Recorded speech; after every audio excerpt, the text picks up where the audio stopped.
ഇത് ശരിക്കും ഒരു കംഫർട്ട് ഫുഡ് തന്നെ കേട്ടോ. പിന്നെ ഉണ്ടാക്കാനും എളുപ്പമാണല്ലോ. ഇന്ന് നമ്മൾ ഉണ്ടാക്കാൻ പോകുന്നത് ഒരു ലെമൺ റൈസ് ആണ് കേട്ടോ. ഇത് ശരിക്കും എന്നോട് കുറേ പേര് ചോദിച്ചു ലെമൺ റൈസ് ഉണ്ടാക്കുന്ന വീഡിയോ ചെയ്യാമെന്ന്. അതുകൊണ്ട് ചോദിച്ചവർക്ക് വേണ്ടിയും ചോദിക്കാൻ പോകുന്നവർക്ക് വേണ്ടിയും ഉണ്ടാക്കാൻ അറിയാത്തവർക്ക് വേണ്ടിയും ഉണ്ടാക്കാൻ പോകുന്നവർക്ക് വേണ്ടിയുമുള്ളൊരു വീഡിയോ ആണിത്.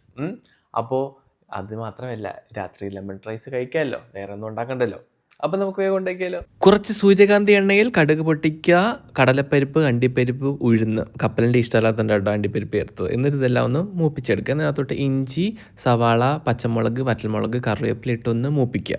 പിന്നെ കുറച്ച് മഞ്ഞൾപ്പൊടി, ഉപ്പ് ഇട്ട് വീണ്ടും എല്ലാം കൂടെ നന്നായിട്ട് ഇളക്കുക. അതിനകത്തോട്ട് ഒരു നാരങ്ങ നീര് ഞാൻ പിഴിഞ്ഞ് വെച്ചിട്ടുണ്ട്. ബസ്മതി റൈസ് എടുത്തിട്ടുള്ളത്, വേവിച്ചത് കേട്ടോ.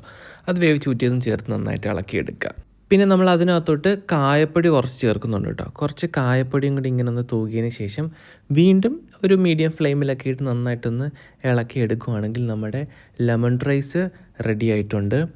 ഇതിൻ്റെ കൂടെ ഞാൻ കഴിച്ചതൊരു ഉരുളക്കിഴങ്ങ് ഫ്രൈ ആണ് കേട്ടോ. നിങ്ങൾക്ക് അതിൻ്റെ റെസിപ്പി വേണമെന്നുണ്ടെങ്കിൽ കമൻറ്റ് ചെയ്യ്. എത്ര പേര് കമൻറ്റ് ചെയ്യുന്ന നോക്കാമല്ലോ. അപ്പോൾ ഞാൻ അതിൻ്റെ റെസിപ്പിയും ഞാൻ ഷെയർ ചെയ്യാം. അപ്പോൾ ഇത് ഭയങ്കര കോമ്പിനേഷനാണ് കേട്ടോ, ഈ ഉരുളക്കിഴങ്ങ് ഫ്രൈയും ഈ ലെമൺ റൈസും. പിന്നെ തൈര് മസ്റ്റാണ്. പിന്നെ ഫോട്ടോ എടുപ്പും പരിപാടിയും കഴിഞ്ഞപ്പോഴാണ് മല്ലിയില ചേർക്കാൻ മറന്നത്. പിന്നെ മല്ലിയില ചേർത്തു. അപ്പോൾ എല്ലാവരും ട്രൈ ചെയ്ത് നോക്കിയിട്ട് എങ്ങനെയാണെന്ന് പറയണം കേട്ടോ.